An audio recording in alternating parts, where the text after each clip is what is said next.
ही त्यांना अग्रीमेंटमध्ये करावं लागलं.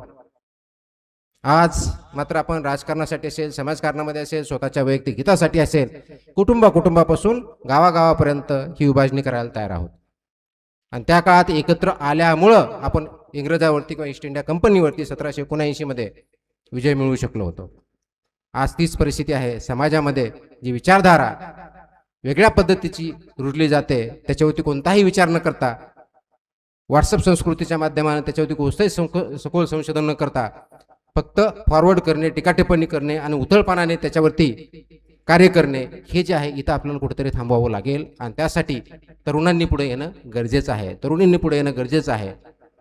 त्याच्यावरती विचार करून काम करणं गरजेचं आहे. ते क्षेत्र कोणतंही असेल, ते शैक्षणिक असेल, आरोग्याचं असेल, शासन असेल, प्रशासन असेल, लिटरेचर असेल किंवा धर्माच्या बाबतीतलं असेल, कोणत्याही बाबतीतलं क्षेत्र असेल, त्याच्यावरती काम करण्याची गरज आहे.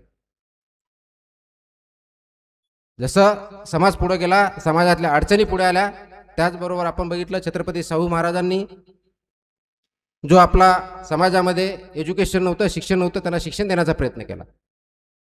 ज्यांना रिझर्वेशन आवश्यक होतं त्यांना रिझर्वेशन दिलं, जेणेकरून सर्वांना एक समान संधी भेटावी आणि एक संघ समाज पुढे होऊन समाजामध्ये उत्थान सर्वांचा व्हावा, त्यांच्या पाठीमागचा उद्देश होता.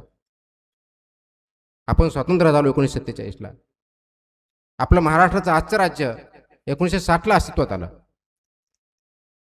आपले तत्कालीन मुख्यमंत्री यशवंतराव चव्हाण यांनी महाराष्ट्र मॉडर्न महाराष्ट्र झाला म्हणून आधुनिक महाराष्ट्र याची मुहूर्तमेढ लावली.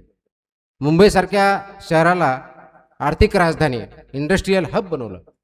पुण्यासारखं शहर ईस्टचं ऑक्सफोर्ड म्हणून किंवा शिक्षणाचं माहेरघर, कल्चरचं माहेरघर आपण पुढे आलं. वेगवेगळ्या शहरामध्ये औद्योगिकरण वाढलं. शेती क्षेत्रात खूप मोठ्या प्रमाणात कामं झाली. तीच परंपरा पुढे चालत आली. आणि आज आपण फास्ट फॉरवर्ड आजच्या युगात जर टेक्नॉलॉजीमध्ये म्हटलं आणि ज्यावेळेस आपण 2025 किंवा 21व्या शतक बघतो, त्याच्यामधलं पहिले 25 वर्ष निघून गेलेले आहेत.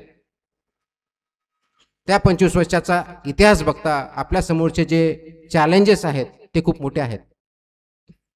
एका बाजूला सर्वात जास्त पैसे कमावणारे व्यक्ती बिलियनर्स महाराष्ट्रात आणि मुंबईत आहेत,